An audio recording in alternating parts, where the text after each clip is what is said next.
Well, my friend, time has come to replace the condenser, receiver dryer, and the AC compressor on this Mercedes.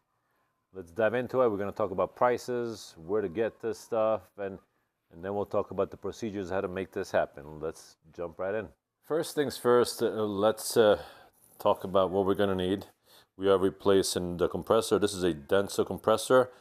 Part number for the Mercedes, it's a 471 1474. We're going to replace the receiver dryer, and it's also a Denso unit, and it's 478-2063, the part number for the receiver dryer. And we're going to install the condenser as well, and the part number for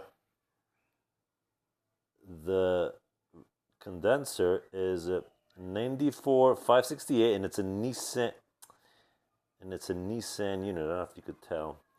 The invoice for it called it. I did end up getting this particular unit from Parts Geek, but I don't like to shop there anymore, only because of horrible customer service.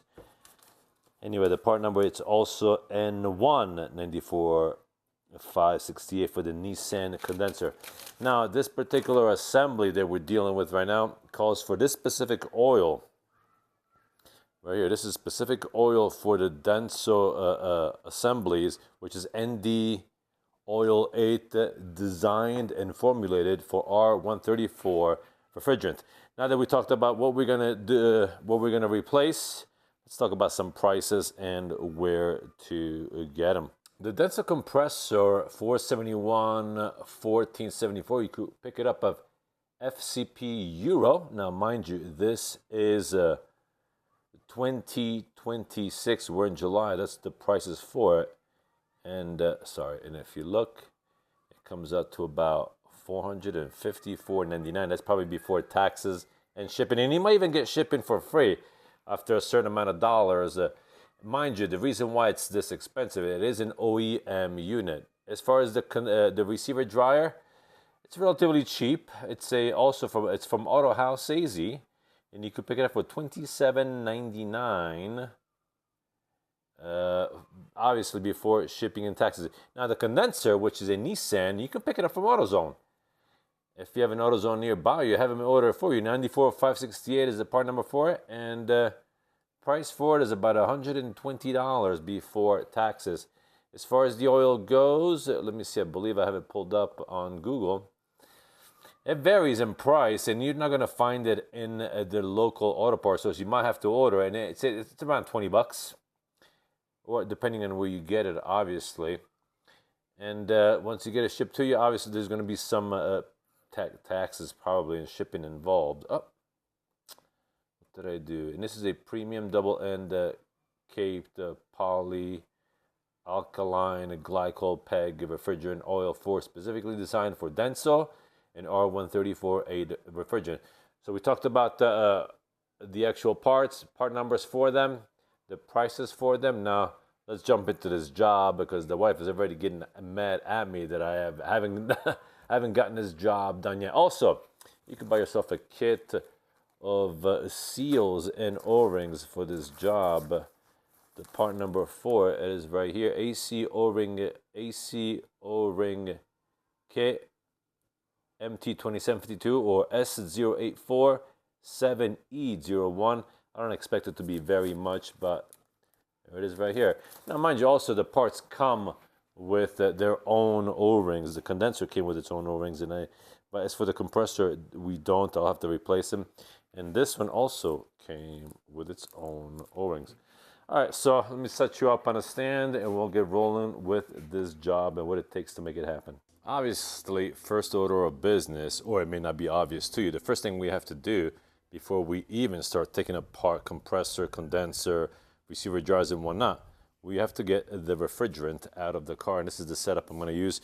I will leave a link in the description to another video that I made about using this particular setup. Ouch. Sorry, I just banged my head to the hood. I know I talked about lifting this hood up all the way, but unfortunately, if I do that, it's going to hit the garage door. So just be careful about banging your head like I just did. All right, so yeah, this is the setup I'm going to use. We're going to suck some refrigerant out of this car, get it all emptied out, and we'll start taking things apart. I will spare you watching all this because it isn't necessary. And like I said, I'll link a video in the description of how this setup works. We are done with removing the refrigerant from the car, and we are ready to start taking stuff apart here to remove that condenser, compressor, and receiver dryer. And this is how much oil we pulled out. Now, keep in mind, I don't know if with this car right now has the proper amount of oil, if it's not enough oil, if it's too much oil. But that is one of the items, or one of the things we will cover on this job. And I'm going to show you how to figure out, how to find the information of how much oil the AC system of any given car carries. We're going to cover that information in this video. So stay until the end because you're going to want to know how this is properly done. Now that we have emptied out the refrigerant, in this case is a R134A, I want to jack it up. I'm going to remove the left wheel and the wheel well shroud on the inside, so I have better access to the compressor. And we're going to start removing components. I'm going to prop you up on a stand, and we are going to make this happen. And now that the car is on jack, we're going to create some access for ourselves. I didn't show you how to jack up a car because the assumption is, if you've been watching this channel, there are some basic things you know how to do, such as jack a car and remove a wheel. So we're going to remove a wheel, and then there is a shroud or an aerodynamic shroud that goes under the engine, and I'll show you here in a second. We're going to take that off, besides taking this off right here to have as much access as possible, because we're not I'm not a mechanic at a mechanic shop or at a dealer where my work is paid. What's that pay structure that they have for mechanics? It's not quoted work. It's I forget what the terminology is, but if the job is called for 15 minutes and it takes you 19 hours, you only get paid for 15 minutes. We're here to do a good job, and that's what I'm going to show you how to do it. But anyway, that being said, let's finish to take this wheel off. We can now remove this, and it has these 10 millimeter plastic fasteners, and there is 1, 2, 3, 4, I think 4 or 5 of these, something like that. And then we'll just take this the shroud, or the wheel well plastic shroud, out of the way. I think we're almost done. All right, taking the shroud off is a little tricky. Oh, missed one right under here. There's gonna be some kind of have to, it is plastic, you can bend it, so keep that in mind. All right, all the fasteners. Alright, let's see if we can do this on the first take.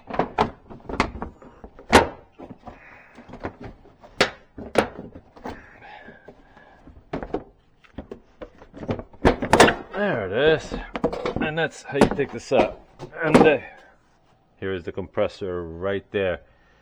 We have nice access to it.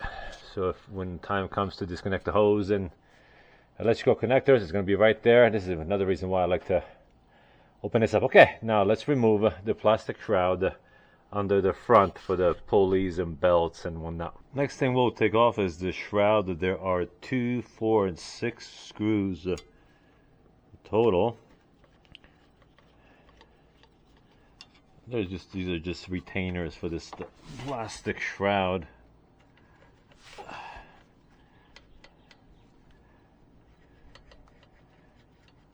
Again, 6 of these. So this one we have access to the serpentine belt, because the serpentine belt is going to have to come off for the removal of the compressor. And here we have it. The shroud came right out. It just flips down and it comes off. And here's the compressor right there.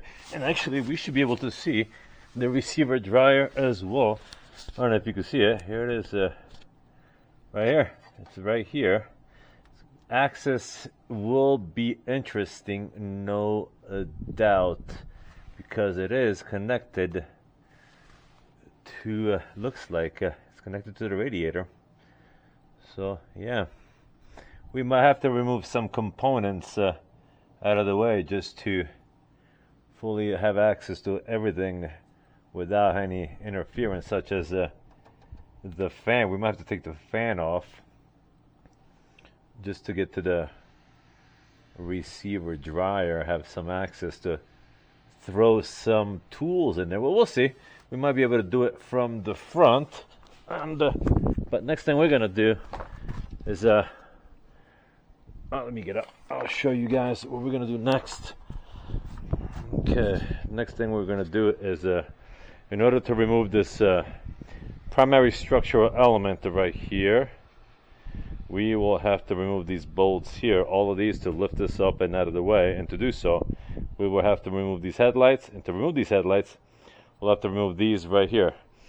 Now be super careful about these trims. As you can see, this one has already been broken. And I could tell you who did it too. It was the dealer 8-9 years ago when I had the radiator replaced by them. This is why I don't trust so much dealers or mechanics in general, because that's not their car. They don't care. There are just mechanics getting paid to get the job done as fast as possible. Flat rate, that was the word I was looking for earlier. These are flat rate mechanics.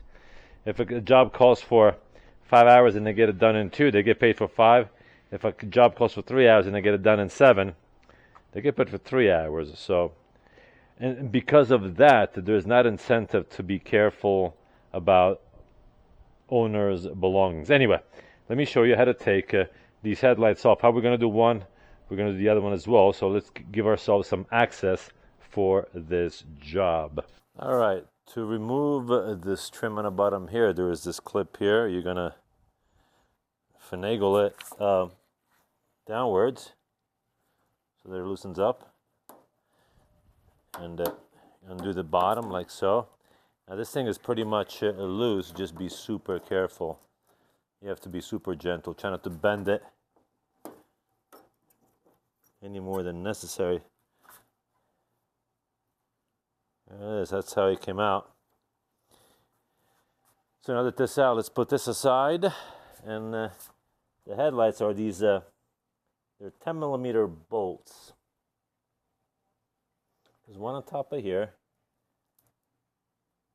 And I believe these ones on the bottom as well. Obviously an impact tool or some kind of power tool make the job go a lot faster.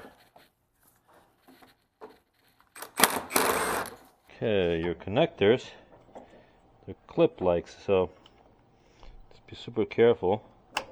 There's one, came out, and there it is. Break anything. Alright, so the headlight is out. What we did on the left, we are going to do same thing on the right side. These bolts right here, they keep this frame. Here, let me get you a better angle. This is the upper cap that holds the radiator in place, and these, it's a 13mm bolt. Again, power tools make the job go a lot faster. Okay, as you can see, the primary structural element, all I did is kind of flip it over and put it out of the way as possible without putting any tension, best we can, to these electrical components. Therefore, don't want to stress anything as much as possible, especially since this is an old car and it's got some miles on it. You know, it has some time on it. So now, look at this. We have access. You can see the receiver dryer right there, and the bolts on top. We have access to the compressor. We can see from underneath. But let's go ahead and work on removing this condenser. In the meantime, there's going to be a fastener down here, kind of like this one right here, but it's going to be on the bottom here, and we'll be able to remove. We'll take this clip off. We'll take this clip off here, and we'll be able to move the condenser out of the way. We are making really good progress. So now we can move on to the next thing here. This is going to be a 6mm Allen key. Unfortunately, my friend, I don't have any torque specs for any of this, so you're going to have to use your best judgment and use the German good and tight method to fasten the fasteners. There shouldn't be any pressure. Ooh. Some stuff did come out of there. That was some high pressure, just so you know. That was 6mm. You know, I thought I took all the air out, but I guess I didn't. And this one down here is at 10mm.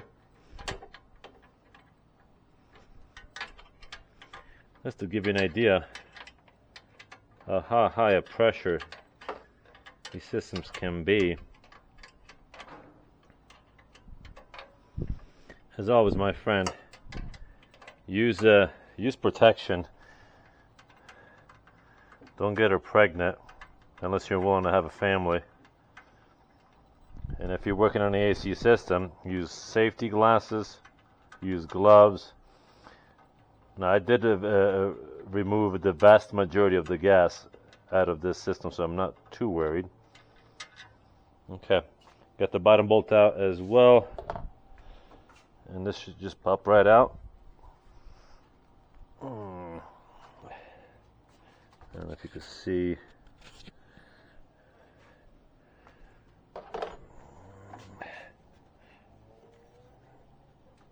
There it is, the line is out.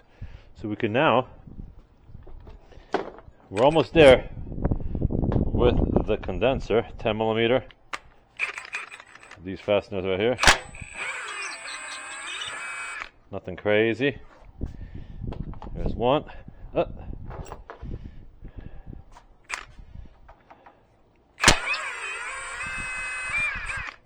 And here's two. Alright, my friend, this should come right out. Let's check it out.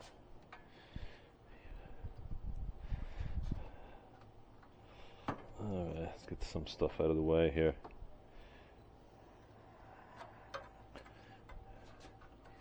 Let's get this clip out of the way. Remember what I told you to be careful with the plastics? Here, look at it. This one broke. That's why I always say be careful with the plastics, guys. Alright, this one is free. This one is free. This condenser should come right out.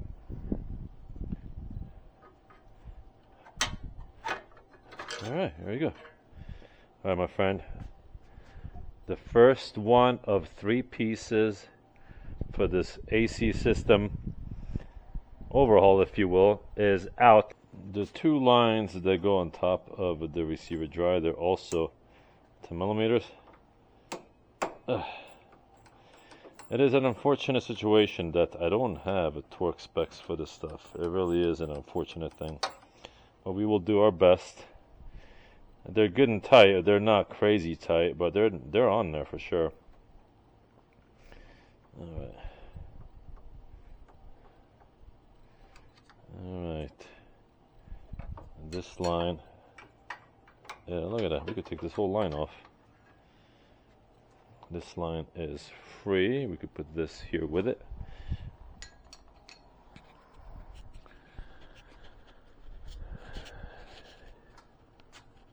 Now let's go ahead and this one is the one that's in the front. So let's not forget that. See the bolt, the deeper one is the one in the front, the shallow one is the one in the back. Remember that, okay?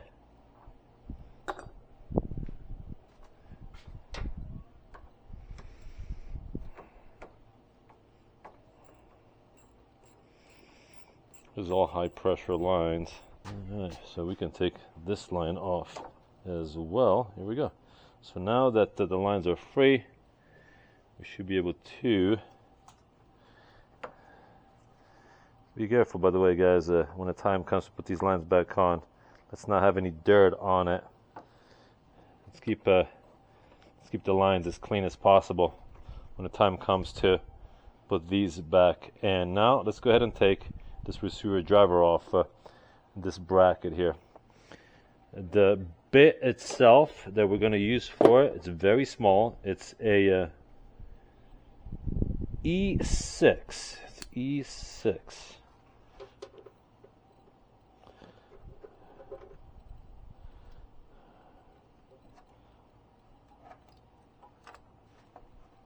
Once you get the bolt out, the one in the front, you could just literally push back the bracket a little bit, and this receiver driver, the dryer comes right out. Here is part number 2 that is coming out for this overhaul or improvement of the AC system.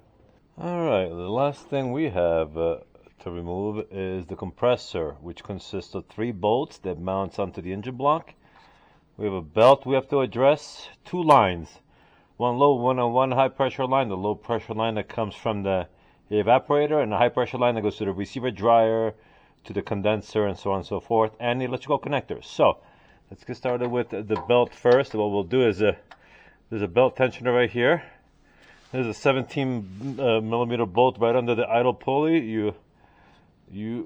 We put some torque on that, and we loosen up the belt just like so. Let's not get too crazy, because we kind of want to put this thing back the way we found it without having to move too much stuff. Okay, the belt is loose. Let's take care of the 2 lines and the electrical connector, and then we'll do the 3 bolts. Okay, we had to remove some of the gunk from the Allen bolts that hold the low pressure line that comes back from the evaporator, and the high pressure line that goes to the condenser. So we're just going to put an Allen, we're going to put a, there we go, and we're just going to break torque on these babies without breaking anything. In the meantime,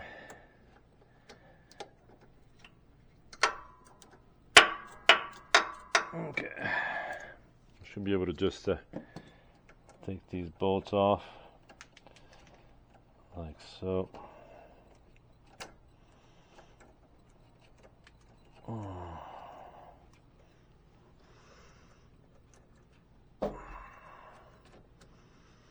This is for the high pressure line,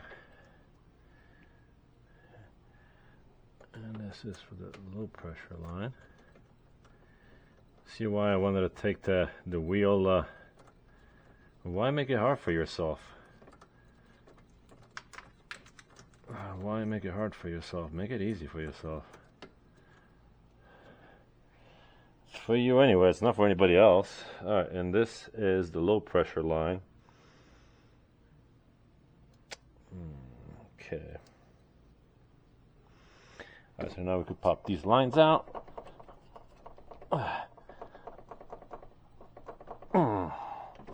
There we go, this came right off. And this one should come off. There it is. And this one came off as well. That's a pretty big line.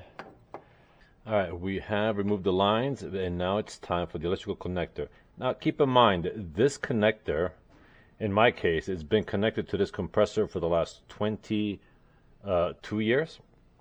If it's never been replaced, and it had some grime on it that needed to be cleaned. Let me put you, give me a good angle here. So what I did with a pick that looks like this, I sprayed carburetor cleaner or some kind of degreaser, and I cleaned it all up and got it so that this clip would actually move. Alright, we got the connector disconnected. It is unfortunate I couldn't show you. I had to get in there in a certain angle with my hand tilted, and I wouldn't have been able to show you anyway. Alright, so the 2 lines are disconnected. The connector, electrical connector, is disconnected. The belt is disconnected. Now it's time for the 3 bolts, which we will be able to access from the bottom. Let me show you. Okay, my friend, the last of the job will be done with an E12. Yeah, I believe it's an E12 socket. Let me verify. Yeah, it will be an E12 socket. It's 3 bolts. That's what it takes to remove the compressor. 3 bolts left. You know, I gotta tell you, it's finally cooling down a little bit. Been warm, but it's not the reason why I am replacing this AC compressor. And while I'm at it, I figure I'd do a bit of an overhaul job. I've been getting a fault code. I can't recall what that fault code is right now for the AC compressor. That's why I am replacing it. And where is that bolt? Should be right here somewhere. And what happened was that it would growl. This compressor would growl. Come on, baby.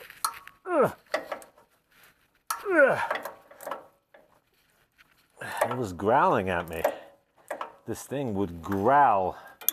And oftentimes it would work, and sometimes it wouldn't. At startup, I would have to shut off the AC on the control panel in the cabin, and then turn it on, and once I would start driving, it would work. But yeah, it was and not to mention, you know, not the cast message, the fault code, which I'm sorry, forgive me right now, I can't recall it, what the fault code is.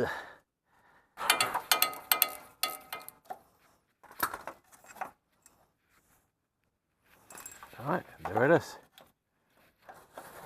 All right. Compressor is coming out.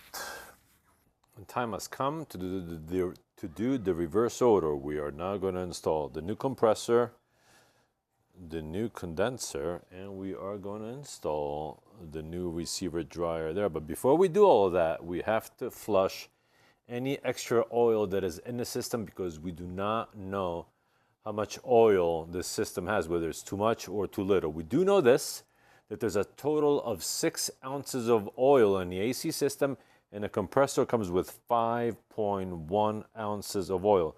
The procedures for the installation of the receiver dryer says to put 0.7 ounces in the can before we install it. We're going to put 0.9 for the total of 6 ounces before we close the whole system together.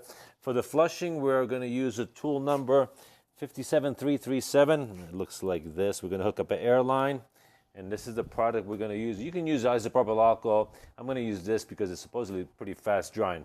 All right, so that is the mission next. Now, the way the system works, the high pressure line comes out of the compressor, and it's this one here. This is your high pressure line. Goes into the condenser, and then it comes out from the bottom of the condenser, goes into the receiver dryer, comes out of the receiver dryer, and it goes through this line it goes through this line right here. This is your high pressure line into the condenser. This is your high pressure line coming out of the receiver dryer after it came into the it came from the receiver dryer. Comes out of the receiver dryer and goes to the evaporator. So what we're going to do, we're going to shoot that solving agent right out of here. It's going to go through the line, all the way up into the evaporator, come out of the low pressure line, which is now hanging right here. See this one right here? This is your low pressure line. Let me get you some light in here too. Hold on. As I was saying, this is your low pressure line that it's going to shoot out all the residue oil right into that tub right there. So that's it. That's how it works. From the high pressure line of the compressor, and that's where your high pressure switch is right here, goes into the condenser. Out of the condenser on the bottom, goes into the receiver dryer. From the receiver dryer into this line right here, and then into the evaporator, and back to the compressor at the low pressure side. So being that we're installing a new condenser and a new receiver dryer and a new compressor, we don't have to flush those items except for the compressor because it has oil in it. So I'm going to put you up on a stand, and we're going to shoot solving agent in this high pressure line into the rest of the system. Okay, we have the compressor line hooked up to the can. The can has inside the cleaning agent. We are ready to do this. All right, the line is pressurized. And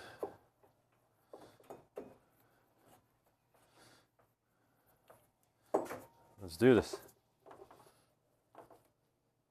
Put some safety glasses on, gloves, and send it.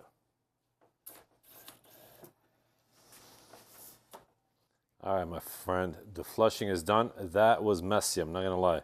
I didn't expect it to just gush everywhere. But the one thing, after you're done with the flushing, be sure that to spray plenty of air inside of this line here going through the evaporator, and no low pressure return line until essentially you have no more fluid or no more anything coming out of this low pressure line going back into the compressor. So now that that's essentially done, don't worry about the residual because at the end of the day, when we put everything back together, we're going to pull a vacuum in there. We're going to pull a vacuum for a very long time to make sure that this thing has no fluid in it, no moisture in it of any sorts. So now we can start assembling everything. We're going to install the compressor first, then we'll put the receiver, driver, condenser, we'll close the system, and then we'll start putting everything back together. Don't take the caps off just yet. Keep them on there.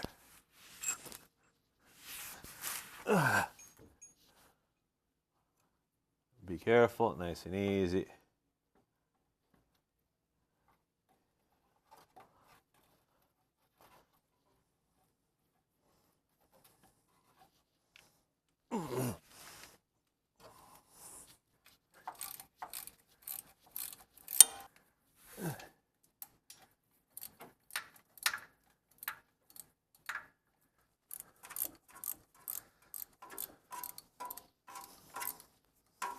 Okay, 14.7 foot-pounds of torque. Here we go.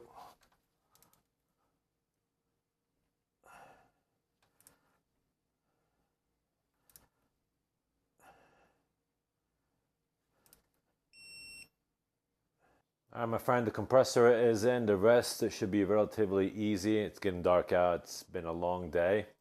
We'll pick it up first thing tomorrow morning, and we'll get this job done. And I'm going to show you the last few tips and tricks, and I did the job right. I'll see you in the morning. Good morning, rise and shine, and we are back, and let's get this job done on the AC system for this Mercedes. Now, just to catch up where we left off at yesterday or last night, we installed the AC compressor. Today, we are going to install the receiver dryer and the condenser. We're going to put all the lines with new O-rings with the proper oil and the proper amount of oil. This particular system on this car takes a total of 6 ounces of oil.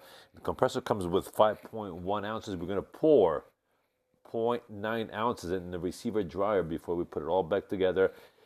Procedure specifically states not to pour the oil in the compressor, but in all the other components. Now, we only know that there is 6 ounces in the system because there is no oil. So you can't add 6 ounces of oil in a system when there's oil in other components, such as the evaporator, the lines, and the expansion valve, and all that. So this is why we did the flushing last night.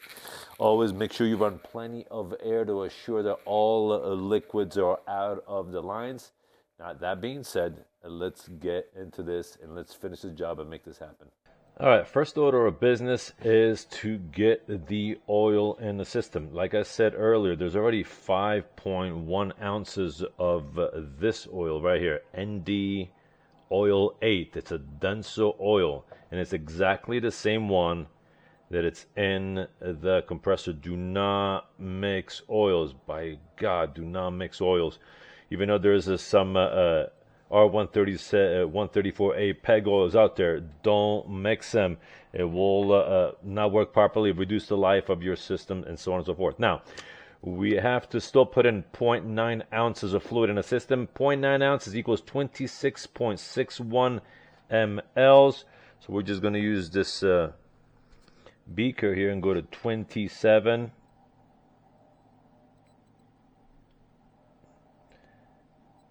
And then we'll pour this into. All right, that should do it. Let me take a look. Yeah, we're looking good. 27 mLs of this oil. This we will pour into the receiver dryer, and then we will install. At the same time, we're going to replace all the new O-rings. Let's do it. All right, it says to pour it in the outside. Hopefully it'll take it all.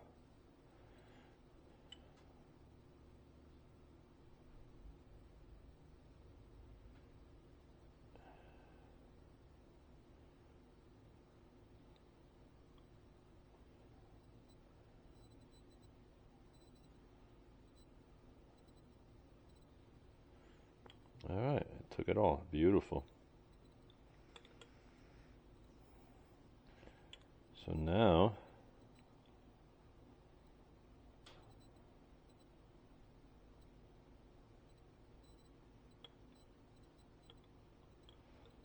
okay, so now we can put this in its position for the time being. Just this. I'll give you some,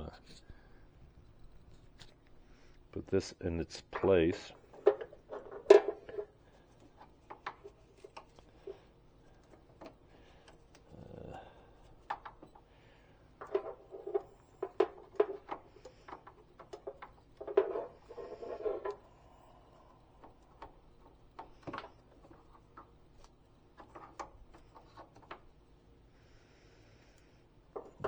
Let's just slip this in here for now. Should just go right in. There it is. The height of the height of this, I don't quite know yet. So this is why what we're gonna do next is we'll do O-rings everywhere. We'll try to kind of do everything at once, such as putting the condenser in. And then we'll change all the O-rings and hook up the lines, and that will tell us where this sits exactly. We will remove the old O-rings from the high pressure line that goes to the evaporator, and we'll install the new one. Look like they're the same size too, so okay, just put some oil on it, like so. Maybe a little bit more.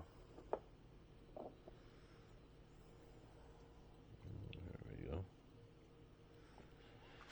We'll slip the new O-ring on. There we go. Get the new O-ring on. It's nice and lubed. We can slide this in for the time. Oh, let's see if it'll take it. Alright, like I was saying, put some Loctite on it. Not to get crazy, just a little bit, like so. Put the bolt in. We're going to hand tighten it. Okay, the new condenser does come with the caps and plugs, so be sure to remove the old plugs out. So those do this, and once you get this removed, then we can install the condenser in place. Interesting observation I want to make, and a good tip for you guys, for you when you decide to get a new condenser, as I was removing these protective caps, it released the pressure, which is a good sign. That means that during shipping, the unit did not crack open and leak, which means this unit, brand new, it actually holds the pressure, which is a great sign that this thing should work just fine. So once you get the caps off, we can go ahead and drop this unit in place like so. All right, there should be retaining clips right here. Here they are. There's one and there's two.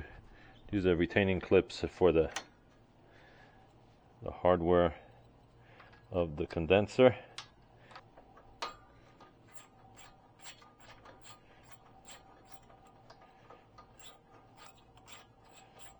Let's see if this one grabs. Okay, this one is going in. The two bolts with the clips are in. We can now put the high pressure line that comes from the compressor into the condenser. Again, even the condenser came with O-rings, so we'll just use the O-rings on the condenser that came with the condenser. Put some Loctite on the threads. All right, got the new O-rings on the lines. Make sure you clean these orifices and you put clean oil. Now this is the part that goes on the receiver dryer. Also, my friend, if this O-ring goes on too loose and you're having a hard time putting the line where it belongs, chances are this O-ring is too small. So make sure it fits nice and snug, not too tight, not too loose. The same goes for this one. It's weakened out, but this line in place.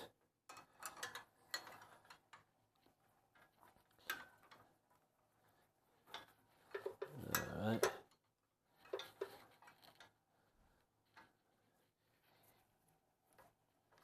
Okay, bottom one went in. Maybe we should put the receiver dryer line first.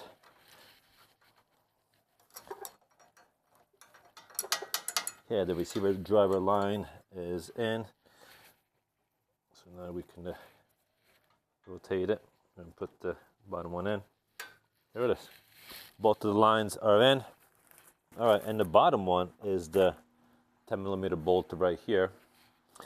Again, put some Loctite on it. Again, nice and tight. You don't have to get crazy. And we are looking good. Look at this. These bolts are nice and snug. The clamp here. This looks like a sheetrock screw, to be honest with you.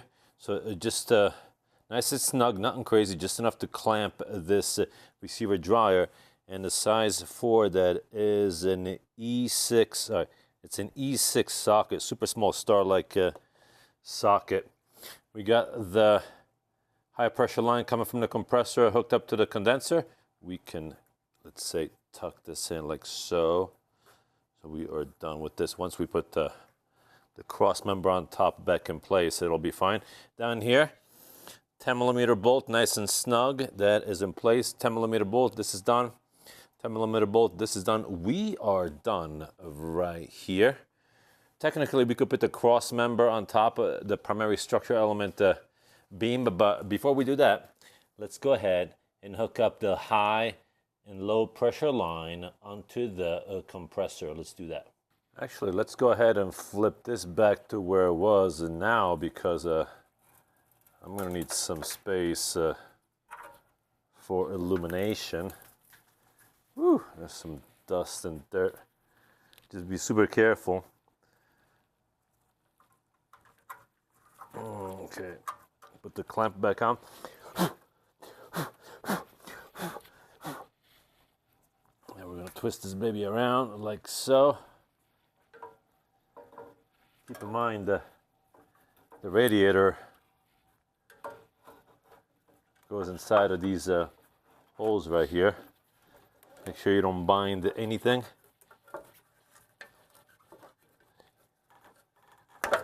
All right, this is back in place. Double check. Make sure nothing is binding or in the way. They could potentially clip something, wiring or anything of that nature. We'll do a function test of the horn when the time comes. But we can actually put these bolts back on. We're not going to put them all the way.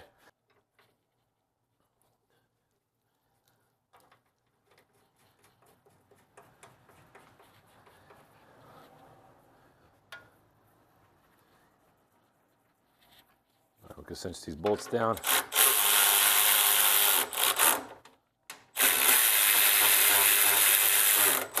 It's a 13mm. Okay, torque on these. I'm just going to 20 foot-pounds. That should do the job.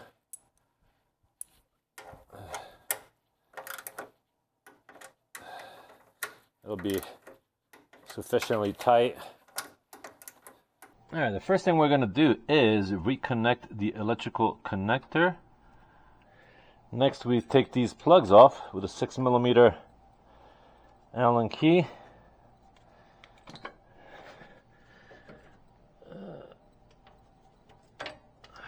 So now we can replace the O-rings on the actual lines. Again, be sure your hands are clean. Use some of the adequate oil to go with it. Okay. Put Put this O-ring back on. This one is ready to rock and roll. This is the high pressure line.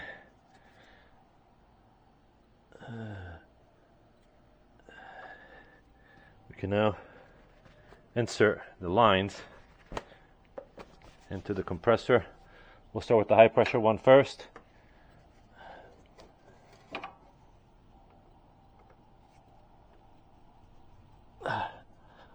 Alright. Get the hardware, get some Loctite.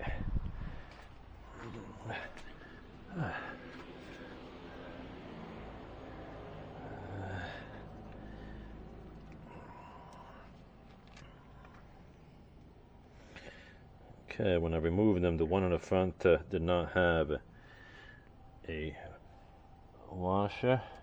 Now we could put the low pressure line on. Now these lines are keyed, so be careful. Make sure you align everything up. Be sure to have if you move the wiring out of the way, make sure you put it back. Alright. And we'll put some Loctite on this one as well. The one on the back, the low pressure return line, had a washer in it, so be mindful of that. All right, here we go. 14.75 foot-pounds.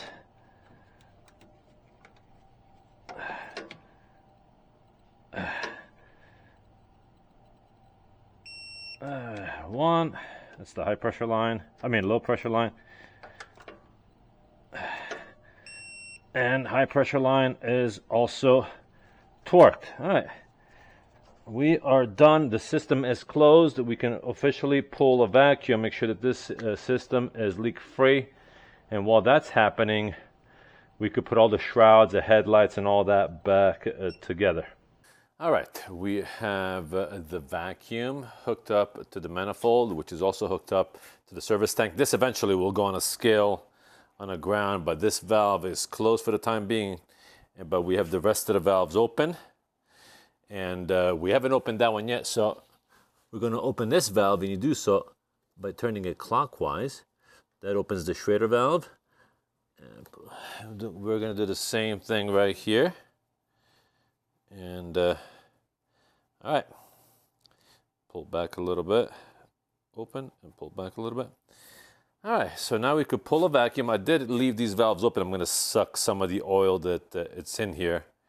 So while this is doing its thing, and I'm going to vacuum it for a substantial amount of time because the lines were open overnight, and there might be some residue of that flushing agent, and I just want to vacuum all of that out. So let's go ahead and turn this on, and we'll just vacuum away for at least an hour while we put the headlights back on and the wheel well, these components back on that goes in here, you know, and the headlights and so on and so forth, the shredder, the shroud underneath that. All right, let's go ahead. While that's doing its thing, let's continue the quest to make it happen.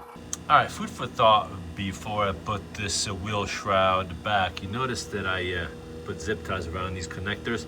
That's because while I was messing around with the high and low pressure lines, being that it's old and brittle plastic is snapped, don't be that guy that just leaves these wires hanging, because chafing could possibly create a problem, electrical issues, stuff not working anymore, especially since these this wiring pertains to ABS and wheel brake wear sensors. So yeah, just fasten it back so that it doesn't move out of the way, and it doesn't fail on you. Okay, we can now install the headlights while the vacuuming continues. You'll notice the wheel and that inner shroud is installed already. It's not torqued yet, but here are two connectors. Just going to connect them in the back of the headlight here, and then we'll put this baby back in with its hardware. Make sure that it passes this lip right here. All right, we're going to snug it down with the ratchet. Again, nothing too crazy. You're just holding the lights in place. All right, this is in. All right, there's the trim right here. See if I remember how I took this off.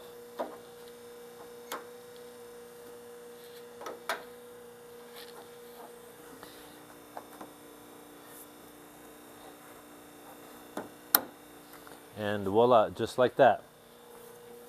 It is in. So what we did on the left side, you're gonna do on the right side, same thing. All right, moment of truth. Got the headlights back on, got the trims back on. It's been over an hour since I've been vacuuming. So what I'll do, I'm gonna shut this valve off here. Shut the vacuum pump off. You'll notice that it's reading just about almost negative 30 inches of mercury of negative pressure. We're going to check that in a half hour to make sure that it stays there. If that needle creeps upwards into in the upper part of the green and in the blue, that means that there's a leak somewhere in the system that will have to be addressed before we even consider putting refrigerant into the car. So we're just going to wait a half hour right now. Make sure that it's leak free. In the meantime, we could put this shroud back on. Now, mind you, you'll notice that the belt is still not installed, and that's procedural. I'm going to attach all these procedures, mind you, of how to install a compressor, what you need to know when it comes to the oil for the Denso AC compressors. I'm going to attach all that. I'm going to attach also where to find the amount of refrigerant in a car. I'm also going to attach where to find how much refrigerant that compressor, so long as it's a Denso, how much oil that compressor has. And I'm going to give you all this information, guys, so this way you'll be ready to do the job. When we are ready to, so long as we're leak-free, when we are ready to inject the refrigerant into the car, we'll put that tank on a scale, and I'll show you how all that works. We will spin by hand clockwise facing the car the compressor several times, and then we'll put the belt on and we'll release the gas, and then we'll start up the car max cold and max fan speed at idle for at least 5 minutes to give the time for the oil to circulate in the car. That being said, like I said, I'm going to put this on, and then we're going to wait for at least a half hour to make sure that that needle does not move. All right, my friend, we are ready here. You'll notice the tank is on a scale. This particular setup on this Mercedes takes 1.65 plus 0.007, which makes it 1.72. So I set the scale 1.72. Once the scale reaches 1.72, it'll beep off. Then what I'll do, I'll supply at this valve here. I'll close that valve there, open this valve here while the engine is running, but that's down the road. You'll notice the needle did not move. We are doing excellent. The system seems to be leak-free. Now you'll notice also that I cut off the high pressure line. What I did is I closed the Schrader valve off here after I found out that it's leak-free. I closed the Schrader valve by literally turning this knob counterclockwise, and I cut off the valve here. So what happened, this is what I'm going to do, what's going to be happening next. I'm going to go down to the car. I have the 17 millimeter ready. I'm going to spin that compressor by hand several times as per procedure. I'll show you that. Actually, you know what? How about I show you that? I'm going to show you what to do and how to do it. We'll connect the serpentine belt, and we'll charge the system. Now you know what we're going to do. You know how we're going to do it. Let's make that happen. All right, here it is. We're just spinning the compressor clockwise by hand several times as per the procedures. I'm going to be generous about it. What that what that's helping doing is distributing the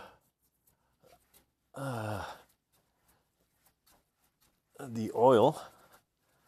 All right, so that should be good enough. So now we will grab, we will releasing the tension off the serpentine belt. Install it on the compressor like so. Make sure it's fully installed. We are looking good. Now let's check the belt. Make sure it's fully engaged all the way around. We will release the gas into the system, and then we'll start up the car. And I'm going to tell you what the next step is.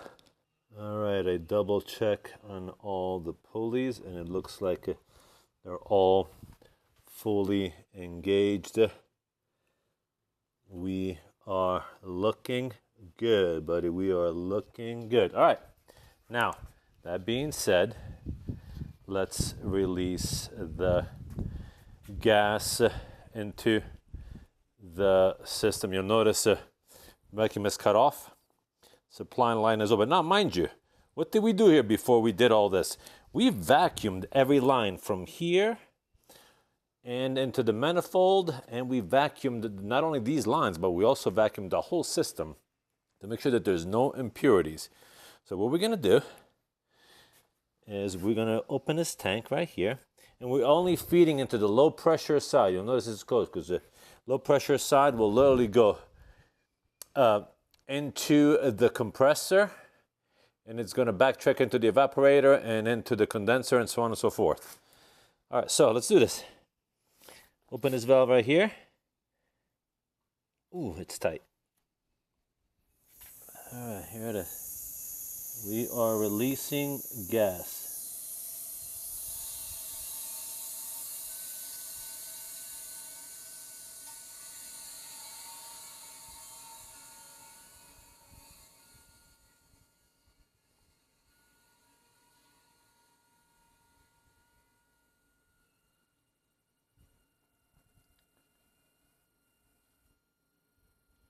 Look at that.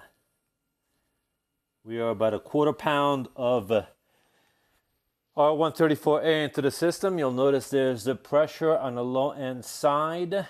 These valves, make sure you keep these valves closed if you have this setup. And obviously, not obviously, this setup is available to you.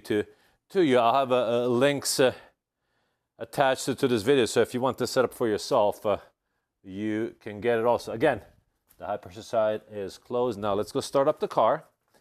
All right, we are in the car. So procedures requires that we're going to turn the ignition on. Ignition is on. Full cold, full blast, and it's got to idle for at least 5 minutes. It is right now 3:15. Let's start it up. All right, now we got to go monitor the weight of the gas on the scale. Make sure we don't over service this.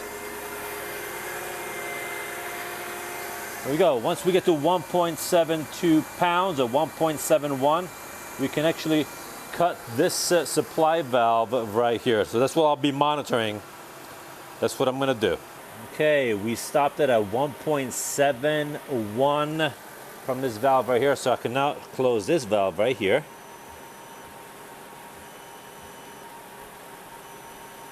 All right, and I can open this and let the system finish to suck up all the refrigerant in.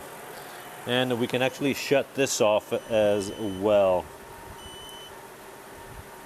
All right, now it just needs to run for 5 minutes. 5 minutes at idle. We are not entirely out of the woods yet, or out of the weeds. I don't know what the actual nomenclature is. What we need to do next is leak check the system. Okay.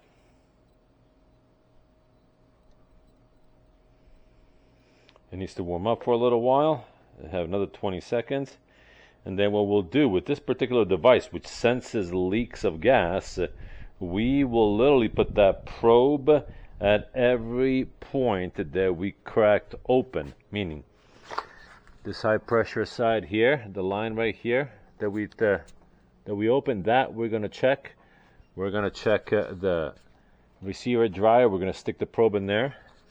We're also going to check down here. That's where the gas comes out after it's been cooled down.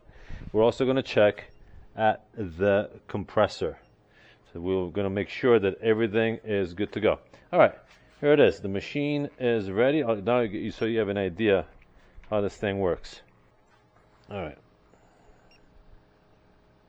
Okay, nothing. You'll see that it's not picking up on any gases.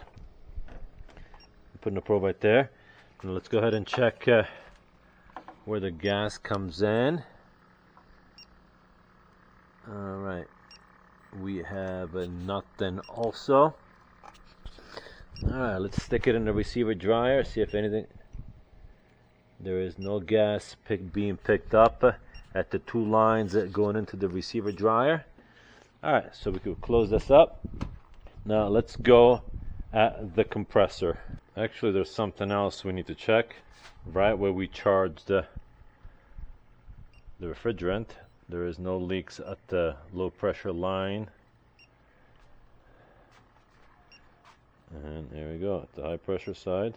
It's not picking anything up. Okay, so even at the, oh look, you are seeing something, but it's picking something up just a little bit, but it's not enough to be alarming. No, we're looking good. We're looking good. Okay. All right, we could stick it at the. Okay, we are picking nothing up on the low pressure side. And let me see if I can get to the high pressure side. All right, here we go. I don't know if you could see it, but right now the probe is on the high pressure line and it's not sensing any gases. All right, we are looking leak free, but stand by. I have something else to talk about. I am super pleased how the AC system came out.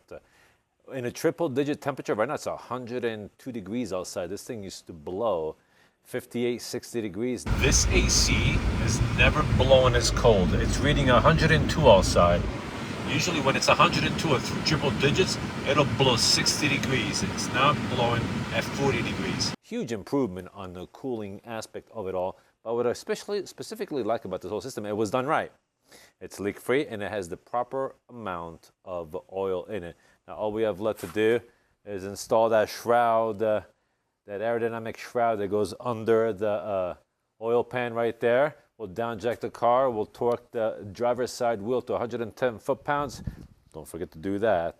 And then we are done. I'm going to attach in the description all the links of all the websites where you could find out how much oil your Denso compressor comes with, how much oil your AC system based on your model car, and what kind of gas it takes. I'm going to send you that website as well. And I'm going to attach whatever I can, even a tooling that I use. If you guys are interested in that, there is links that you could buy it, and it would help me out too. That is it, my friend. Remember to smash that like button, share with your friends, subscribe to the channel, and thank you for watching. I will see you at the next one. Take care.